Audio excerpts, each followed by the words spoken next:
ازيكم عاملين ايه؟ يا رب تكونوا بخير. النهارده اول يوم ليا على قناتي الجديده ماميز ابنائهم في تجريبي. بنزل تجربتي مع اولادي في التجريبي. مفيش اي قلق، مفيش اي خوف خالص. ممنوع منعا باتا الدروس الخصوصيه.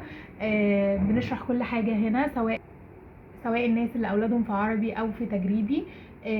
طبعا احنا في مواد مشتركه بينا زي الانجليش الكونكت.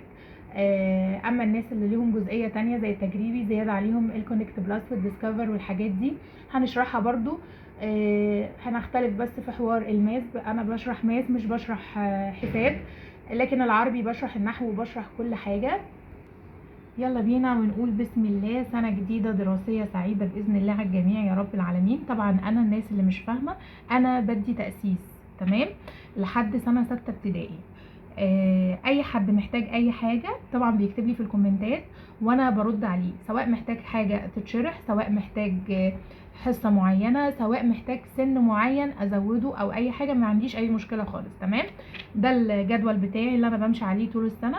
يوم السبت بنشرح ماس، يوم الحد بنشرح عربي، يوم الاثنين بنشرح كونكت، يوم الثلاث بنشرح كونكت بلس، يوم الاربع بيخليه رد على الكومنتات بتاعكم، بحيث ان لو في حد واقف معاه جزئيه معينه او حاجه مش فاهمها او محتاج ان انا انزل ريفيجن او سيشن تانية تخص جزئيه معينه، ما عنديش اي مشكله خالص، بنزله برضو يوم الاربع.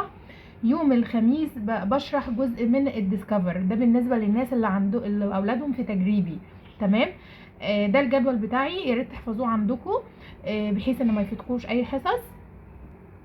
طبعا زي ما قلت لكم هنحفظ الجدول ده مع بعض عشان ما يحصلش لخبطه. تمام، انا بعمله كل سنه، وعشان نعمل الخطوات دي برضو مع بعض عشان الناس ما تتوهش مني او كده، هتفعلوا زر الجرس على الكل وتشتركوا في القناه عشان يوصل لكم كل سيشن بتنزل جديده. تمام، مش عايزه بقى حد يقول لي انت ما نزلتيش السيشن ليه او كده. فعلوا الجرس على الكل واشتركوا في قناتي عشان يوصل لكم كل سيشن جديده انا بنزلها. وسنه دراسيه سعيده على الجميع يا رب العالمين. مع السلامه.